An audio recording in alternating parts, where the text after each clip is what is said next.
Assalamualaikum warahmatullahi wabarakatuh. Saya Aminah Zahra dari Teknik Informatika 2019 dengan nomor NIM 2019-0801231 akan mempresentasikan tentang ragam bahasa. Apa sih ragam bahasa itu?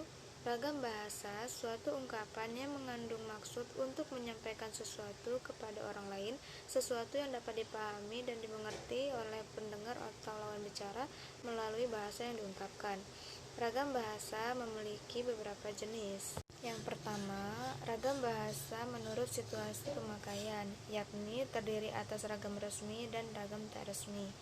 Ragam resmi adalah bahasa yang digunakan saat situasi resmi, seperti pertemuan, peraturan, dan undang-undang. Ragam tak resmi adalah bahasa yang digunakan saat situasi tidak resmi, yakni seperti dalam bahasa pergaulan dan percakapan pribadi. Kedua, ragam bahasa menurut media atau sarana.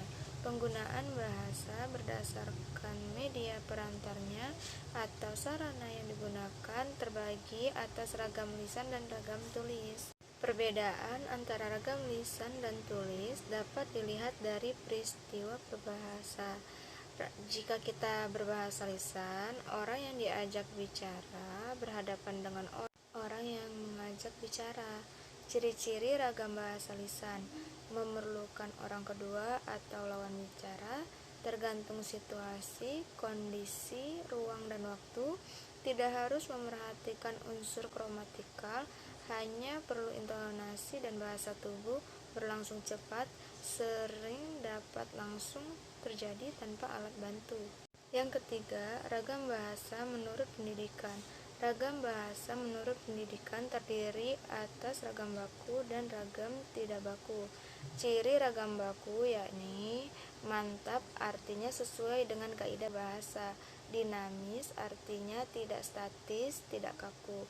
Ragam baku bersifat cendekia karena ragam baku dipakai dalam tempat yang resmi.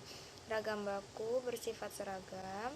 Pada hakikatnya, proses pembukuan bahasa yakni proses penyeragaman bahasa.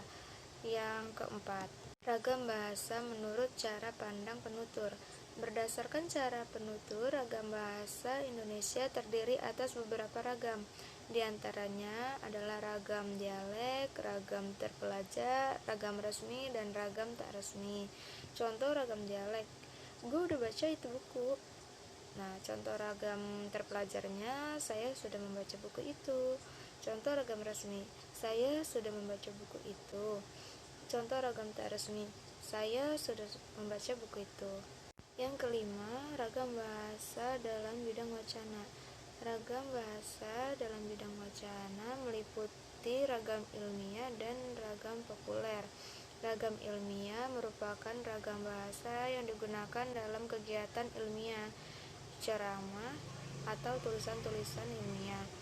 Ciri-ciri ragam ilmiah yakni bahasa Indonesia ragam baku, penggunaan kalimat efektif, menghindari bentuk bahasa yang bermakna ganda, penggunaan kata dan istilah yang bermakna lugas, dan menghindari penggunaan kata dan istilah yang bermakna kias, menghindari penonjolan personal dengan tujuan menjaga objektivitas isi tulisan, adanya keselarasan dan keruntutan antar proposisi dan antara lineal. Yang terakhir, ragam bahasa Indonesia berdasarkan topik pembicaraan, yakni berdasarkan topik pembicaraan, ragam bahasa terdiri atas ragam politik, ragam hukum, ragam sosial dan fungsional, ragam jurnalistik, serta ragam sastra.